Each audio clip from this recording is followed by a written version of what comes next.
And our top story tonight, Roman census, crowds have a very disturbed night. Good evening, welcome to the 9 o'clock news. I'm Moira McGinger. My top story tonight, the leader of the civilized world as we know it, yes, Caesar Augustus himself, has ordered that everyone in all of the countries they have helpfully invaded and now have control of should go to their hometowns to register.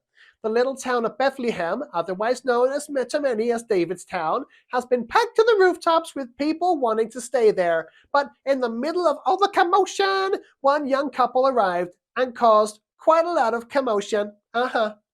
Almost like when I arrive somewhere and I'm doing one of my sellout tour dates. What? Okay, sorry. We go over now live to Roger Eyebrows, who's with the owner of a large family house right in the middle of Bethlehem. Roger, hi. And hello to you, Blondie. Hi. Oh, Roger, I'm Moira. Yeah. Moira. Oh my gosh. I am indeed here with the owner of a large family house in Bethlehem. So tell our viewers your name. Oh, hello there. So the name's Cousin Dougal. But this is a lovely house right behind me here. It's my house, my family house. It's very small, but it's a very fine family Cousin house. Dougal, tell us what went down. Well, we was all cracking on there. We're getting the rooms ready for the family and friends. But they're all coming down here, and they can't get themselves registered. So it was a fair crack, except that my brother Finn, he's a bit of a dosser for donkey years. And the house was all full of people drinking all the black drink and having a gas. I'm not entirely sure what you're talking about.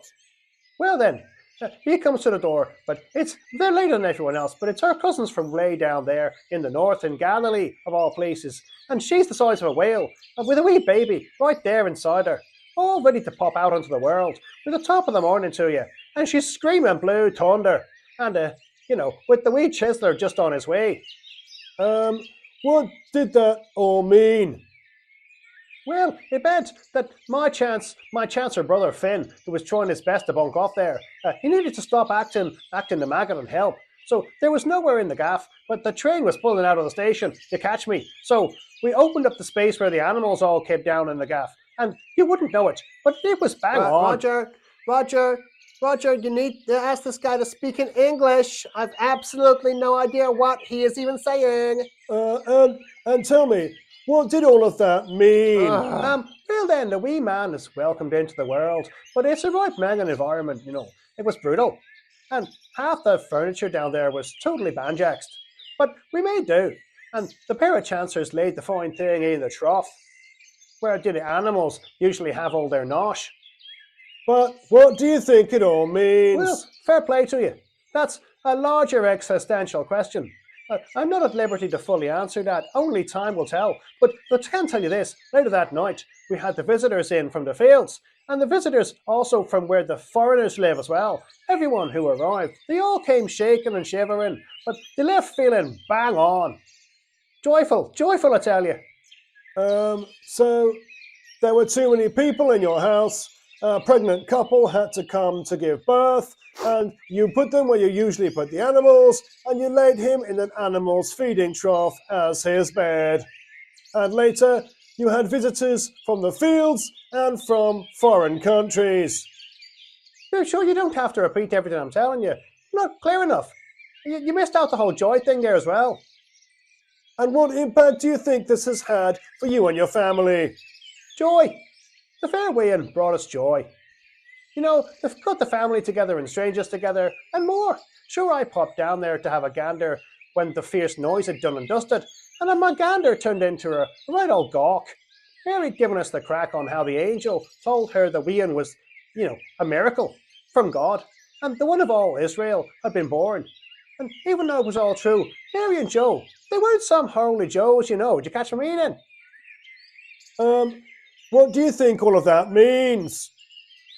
I think it means that God himself is here for the normal, ordinary folk like me and you. And even that dosser of a brother of mine, Finn, that babby came crashing into the middle of our lives. It was fair grand. Grand. If that's what God's truly like, then just maybe there's a chance for a chancer like me to get to know him. Maybe. Maybe it's a sign that God's even trying to get to know me, fill me with inexpressible joy. Do you know what I mean, Mr. Eyebrows? Well, there we are. This has been a holy mystery indeed. This is Roger Eyebrows reporting live for the 9 o'clock news, and it's back to the studio, Moira McGinger. Oh, my turn. Okay, thank you, Roger. Well, let's hope at least some of you understood what Dougal was saying, and understood by some of the audience. I mean, if only he spoke proper American English, like me. Join us next time. I'm Moira McGinger, award-winning news icon and social media influencer. Don't forget to like and subscribe. Okay, bye. Bye.